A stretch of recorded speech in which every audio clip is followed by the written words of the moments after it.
లక్షల రూపాయల జరిమానా పడుతుంది. తప్పకుండా ఇది లాస్ట్ వార్నింగ్. మిర్యాలగూడ 1 టౌన్ ఒకటే కాదు, మిర్యాలగూడ మండలంలో ఎక్కడ మీరు వచ్చి మీ మీద కంప్లైంట్ వస్తే ప్రతి ఒక్కరి మీద కేసు అవుతుంది. నేను ఒక కేసు అయింది అందరి మీద తెలుసా, అందరి మీద కేసు అయింది.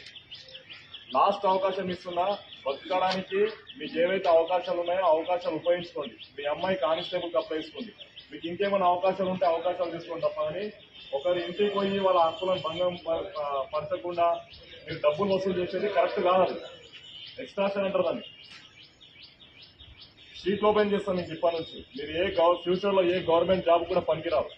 ఇప్పుడు అమ్మాయి అదే ఇబ్బంది పడుతుంది. రేపు అనవసరంగా ఇబ్బంది పడద్దు, చట్టాన్ని మీ చేతిలో తీసుకోవద్దు. పోలీసు వాళ్ళు ఏం చేయాలి, ఇంతమంది వస్తా అంటే నాకు కూడా గ్యాంగ్ ఉంది, ఇంకా మా పోలీస్ పవర్ ఉంది కదా, పెన్నే పెడతా. కొట్టాలంటే మాకు కూడా లాఠీ తీసుకొని కొట్టవచ్చు. ఫ్రెండ్లీ పోలీసింగ్ ఎవరికి అది? మంచి ఉన్న వాళ్ళకి మాత్రమే ఫ్రెండ్లీ పోలీసింగ్. చట్టాన్ని ఎవరి చేతిలో తీసుకున్నా కొట్టే పవర్ ఉంది. మినిమం ఫోర్స్ యూజ్ చేయమని కోర్టులో చెప్తున్నాయి. అర్థమైందా? కొట్టడం మాకు పెద్ద సమస్య కాదు. మీరు లేపితే మేము కూడా లేపుతాం. మేము కూడా అన్ని ఇప్పుకొని వచ్చాం. మీకన్నా ముందు అన్ని ఇప్పుకొని వచ్చేటోళ్ళం మేము కూడా.